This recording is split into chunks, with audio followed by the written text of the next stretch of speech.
My neighbor insisted I move my fence because, "Your yard is too big, you should give me some extra space."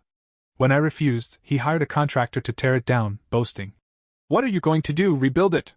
His confidence crumbled when the judge declared, "Not only are you paying for a new fence, but you're also compensating them for damages." I never thought a simple fence could lead to such a nightmare. My wife and I had lived peacefully in our suburban Austin, Texas home for over a decade. Our backyard was our sanctuary, a spacious area enclosed by a sturdy wooden fence where our 2 kids and golden retriever, Max, could play safely. We had great relationships with our neighbors, sharing barbecues and looking out for each other's homes. That all changed when the Richardsons moved in next door. The Richardsons bought the house during the spring. At first, they seemed like a nice couple. We exchanged pleasantries over the fence, and I even helped them move a heavy dresser into their new home. However, it wasn't long before Mr. Richardson started making comments about our backyard. One afternoon, as I was mowing the lawn, he leaned over the fence and said, "You know, your yard is pretty big. Ever thought about sharing some of that space?" I chuckled, thinking he was joking. "Yeah, we do enjoy the space. It's great for the kids and Max," I replied. But he wasn't laughing. "I'm serious," he continued. "Our yard is much smaller. Maybe you could move your fence a few feet over to give us some extra room." I was taken aback. "I don't think that's possible," I said. "The fence is on the property line." He frowned. "Property lines can be adjusted. It's just a fence." I didn't want to argue. "I'll think about it," I said, hoping he'd drop the subject. Over the next few weeks, Mr. Richardson kept bringing it up. At first, it was casual mentions during our chats. Then he started suggesting specific measurements, like moving the fence 3 feet into our yard. I always responded politely but firmly that we weren't interested in changing our property's boundaries. One evening, he knocked on our door. When I opened it, he handed me a printed document. "This is a proposal to adjust our property lines," he said. "Take a look and let's discuss it." I glanced at the paper. It detailed moving the fence and granting them a portion of our land. "I'm sorry, but we're not interested in this," I said, handing the paper back. His face turned red. "You're being unreasonable," he snapped. "You have so much space, and we're cramped over here." I took a deep breath. "We love our yard the way it is. I'm sorry, but the fence stays." He stormed off without another word. A few days later, I noticed him talking to a group of men in his yard, pointing at our fence. I didn't think much of it until the following weekend. I came home from running errands to find a section of our fence missing. Wooden planks were stacked neatly on our lawn, and a group of workers was digging holes along a new line, 3 feet into our property. I was furious. I marched over to Mr. Richardson, who was supervising the work. "What the hell is going on?" I demanded. He smirked. "Since you wouldn't move the fence, I decided to do it myself," he said. "This is my property," I shouted. "You can't just tear down my fence and move it." He crossed his arms. "What are you going to do about it? Rebuild it?" I was shaking with anger. "I'm calling the police," I said. "Go ahead," he sneered. "I have a permit for this work." I didn't believe him, so I called the police. When the officers arrived, they listened to both sides. Mr. Richardson produced a document that he claimed was a permit, but the officers noted it was incomplete and lacked official approval. They advised him to stop all work immediately and suggested we resolve the matter legally. The next day, I contacted a lawyer.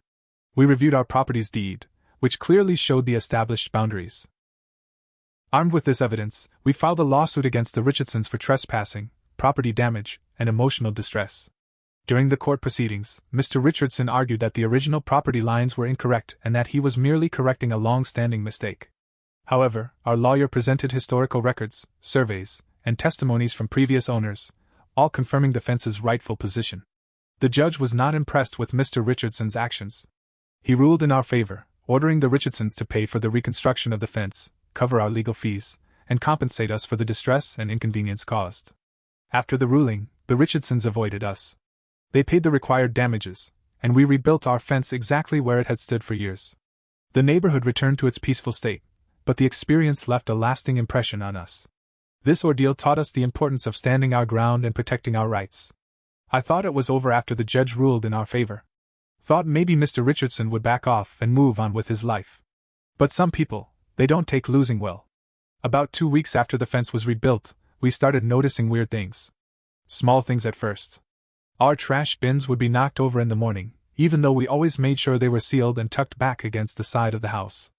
I figured maybe it was raccoons or wind, even though it had never happened before. Then we found cigarette butts right by our back patio. Either of us smokes. Neither do our kids. I set up a motion-activated camera by the fence, just to be safe. I didn't tell my wife, didn't want to worry her. That camera ended up catching something I couldn't ignore. One night around 2:30 a.m., I got an alert on my phone. I checked the footage.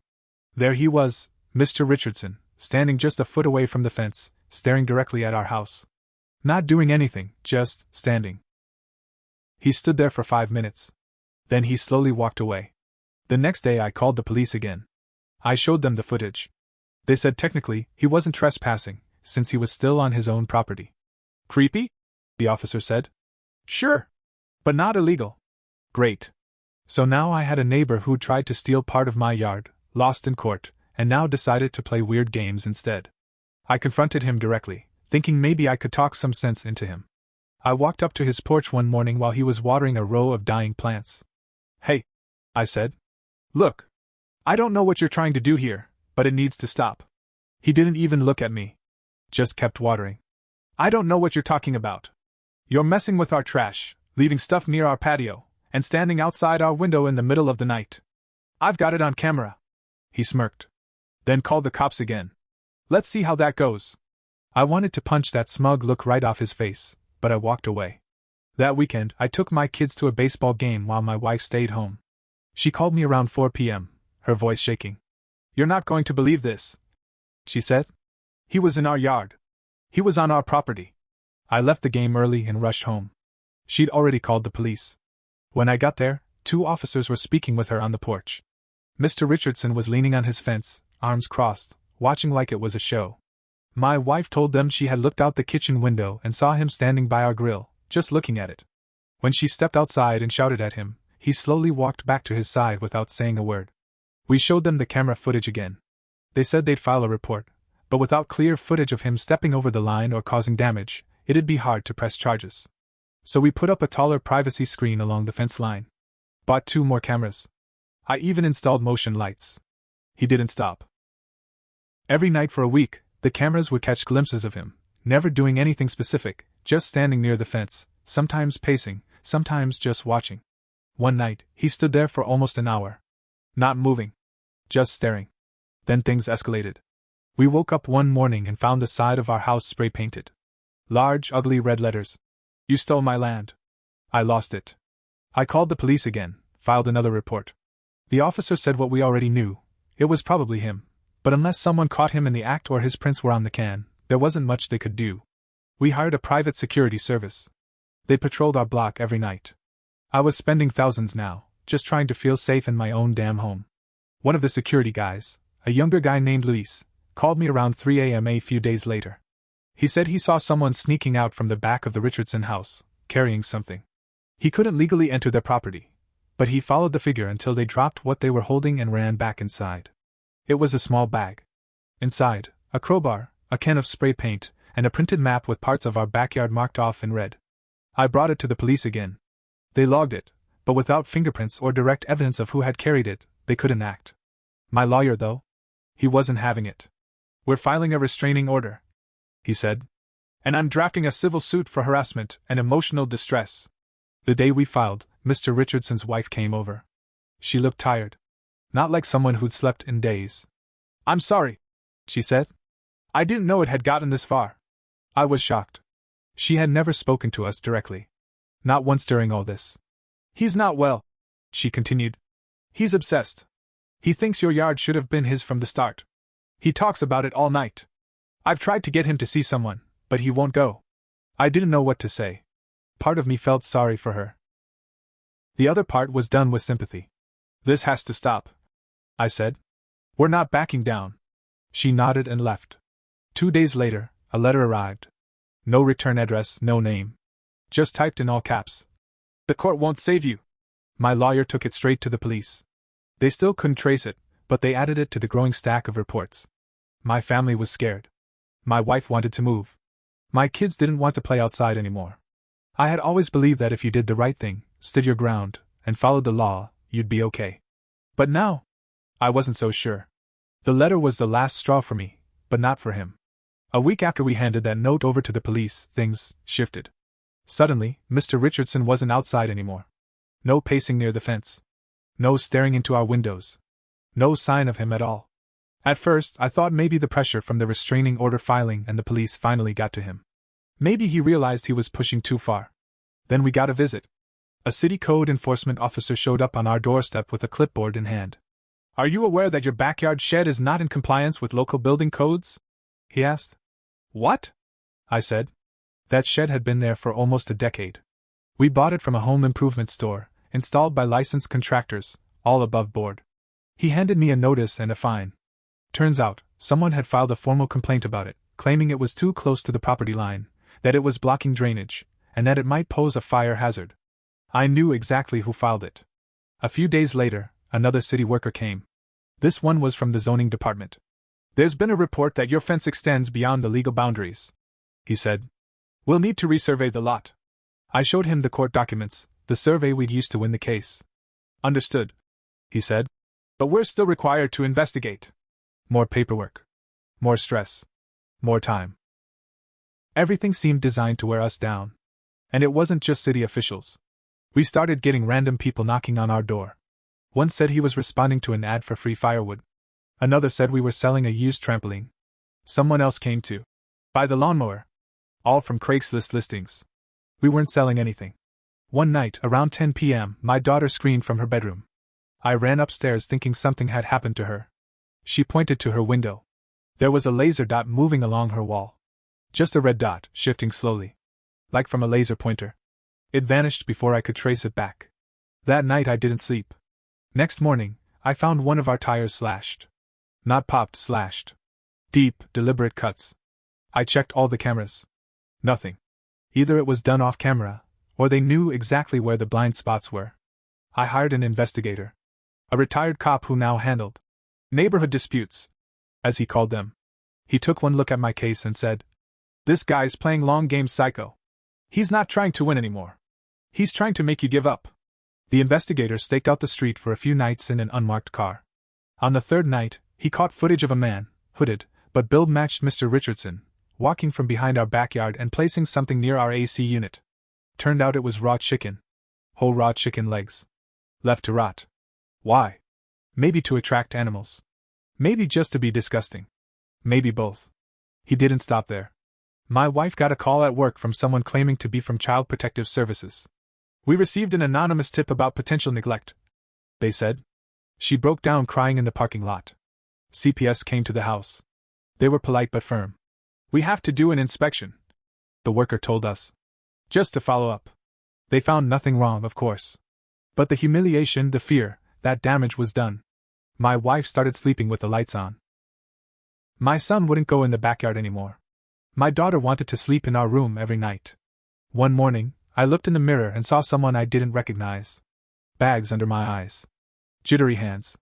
I was on edge all the time, waiting for the next strike.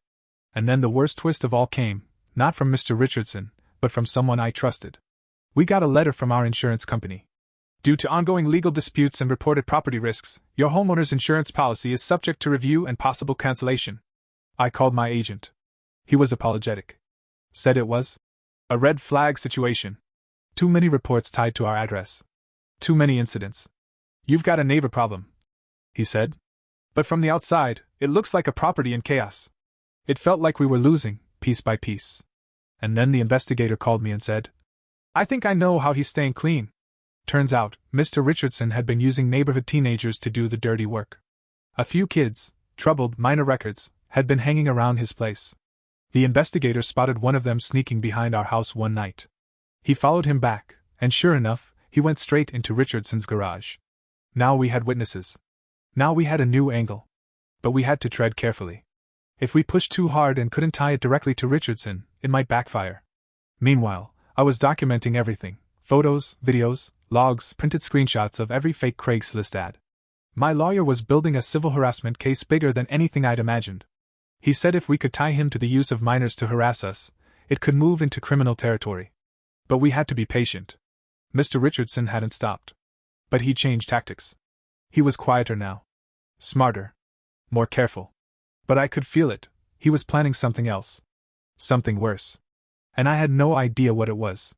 It all blew up on a Saturday morning. Not with fireworks or shouting at first, but something quieter, more calculated. I got a call from the private investigator. "You might want to come down to the community center," he said. "Richardson's here. And he's making a scene." I dropped what I was doing and rushed over. Apparently, there was a neighborhood association meeting going on, one of those monthly get-togethers where folks argued about potholes, leaf blowers, and whether Halloween decorations were too scary. Mr. Richardson had shown up uninvited, stormed in with a binder full of papers, and declared in front of everyone that I was harassing him. "This man has poisoned my life," he said to the room, waving papers. "He's surveilling me, watching my family, harassing my home. I have proof." Everyone stared, stunned. Most of these people had no idea what had been going on between us. By the time I arrived, he was red-faced, pacing like a preacher. "He filed false lawsuits against me. He's defaming me to city officials. I've been followed. Tracked." I didn't yell. I didn't step forward. I just waited. And then the private investigator walked in behind me, carrying a flash drive. "I think everyone here deserves to see something," he said, projecting the screen onto the wall. It started with silent footage, night vision clips of Richardson sneaking along his backyard, instructing teenagers, pointing at our property. Then the shot of him pacing in our yard at 2 a.m. Then the one where he places chicken by our AC unit. And finally, a clip where one of the teens, who'd agreed to cooperate, talked on camera, saying, "Yeah, he paid me. Said I could earn $100 if I dropped paint cans by their fence. Said he just wanted to scare them." The room went silent.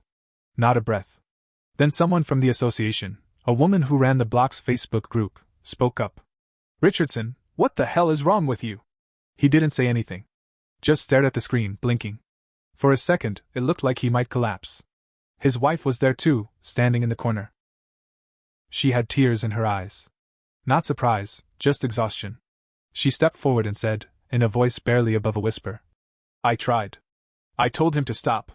I begged him to get help." She looked around the room. "None of you know what it's been like. He talks about that damn fence every night. He thinks if he can just win, everything else will fall into place." Then she turned to me. "I'm sorry. For everything," he finally snapped. "I didn't do anything they can prove in court," he screamed. None of this will hold up." A uniformed officer who had been sitting quietly near the door stood up and said, "Actually, it will." They arrested him right there. Turns out, our investigator had coordinated with the police ahead of time. The video of the kid confessing was enough to tip the scales. Richardson was charged with harassment, criminal mischief, and conspiracy to commit property damage. It wasn't a lifetime sentence, but it was enough. Enough to stop him. He didn't fight the arrest. Just let the cuffs snap around his wrists like he was finally too tired to resist. His wife moved out a week later. The HOA quietly paid for the cleanup of the spray paint. The city dropped the complaints once they realized they were all fake. CPS closed their file on us. The fake Craigslist ad stopped. Our home became quiet again. But the silence wasn't peace. Not at first. My wife cried for nights, not because of fear anymore, but from all the stress that had built up and never had room to come out. My kids slowly started going back outside. But they always looked over their shoulders at the fence, like expecting someone to be there. I didn't sleep well for months. Every time the motion light flickered, I'd bolt upright. My heart doesn't beat the same way anymore. It stays on edge, waiting for something. Neighbors came by with casseroles, apologies, even jokes. "We thought you two were just being dramatic," one of them said. "Didn't realize he was off the deep end." Funny thing is, either did I. Not at first.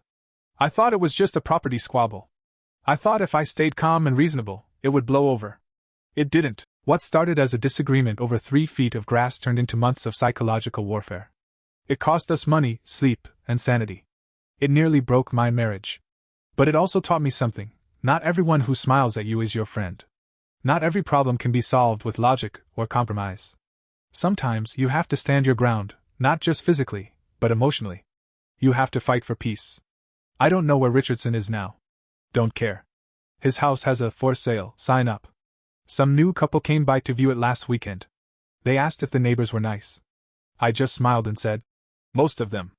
I'm not hopeful. I'm not bitter. I'm just glad it's over. And that the fence is still standing.